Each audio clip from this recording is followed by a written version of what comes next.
മുഖ്യമന്ത്രിയുടെയും പൊതുമരാമത്ത് വകുപ്പ് മന്ത്രിയുടെയും പേരിൽ വ്യാജരേഖകൾ ചമച്ച് തട്ടിപ്പ് നടത്തിയ യുവാവ് പട്ടാമ്പിയിൽ അറസ്റ്റിൽ. മുളയൻകാവ് സ്വദേശി ആനന്ദനെയാണ് പ്രത്യേക അന്വേഷണ സംഘം അറസ്റ്റ് ചെയ്തത്. സർക്കാരിൽ നിന്ന് 64 കോടി രൂപ കിട്ടാനുണ്ടെന്നായിരുന്നു ഇയാൾ ഇടപാടുകാരോട് പറഞ്ഞിരുന്നത്.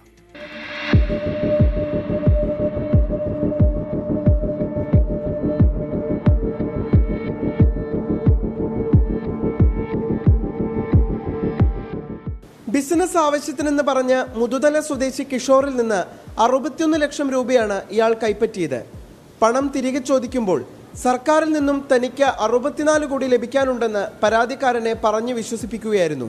ഇത് വിശ്വസിക്കാനായി മുഖ്യമന്ത്രിയും ഉന്നത ഉദ്യോഗസ്ഥരും ഒപ്പിട്ടെന്ന രൂപത്തിലുള്ള വ്യാജ ലെറ്റർ ഹെഡും ഇയാൾ കാണിച്ചു. സർക്കാരിൽ നിന്നുള്ള പണം വേഗം ലഭിക്കാനായി 98,000 രൂപ മന്ത്രി PA മുഹമ്മദ് റിയാസിനെ കൈക്കൂലി നൽകിയതായുള്ള പേടിഎം സ്ക്രീൻഷോട്ടും പ്രതി പരാതിക്കാരന് നൽകി.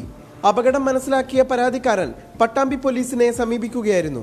ഈ കേസിൽ പ്രതിയായ ആനന്ദ് രാമകൃഷ്ണനെ നമ്മൾ ഇന്ന് അറസ്റ്റ് ചെയ്തിട്ട് അദ്ദേഹത്തെ നമ്മൾ ബഹുമാനപ്പെട്ട മാജിസ്ട്രേറ്റിൽ ഹാജരാക്കി അദ്ദേഹത്തെ 2/8/2024 വരെ റിമാൻഡ് ആക്കിയിട്ടുണ്ട്. ഇനി കേസ് കൂടുതലായിട്ട് നമ്മൾ പ്രതിയെ കസ്റ്റഡിയിലെടുത്ത് മറ്റു തെളിവ് ശേഖരിക്കൽ മറ്റു കാര്യങ്ങൾ ഇതെല്ലാം ചെയ്യും. പോലീസ് പരിശോധനയിൽ പ്രതിയുടെ വീട്ടിൽ നിന്ന് വ്യാജരേഖകളും അത് നിർമ്മിക്കാൻ ഉപയോഗിച്ച ഉപകരണങ്ങളും കണ്ടെടുത്തു. ധനകാര്യ ജോയിന്റ് സെക്രട്ടറിയുടെ പേരിലും പ്രതി വ്യാജരേഖകൾ ഉണ്ടാക്കിയതായി പോലീസ് കണ്ടെത്തി. പ്രതിയെ പട്ടാമ്പി കോടതിയിൽ ഹാജരാക്കി റിമാൻഡ് ചെയ്തു. 24 പാലക്കാട്.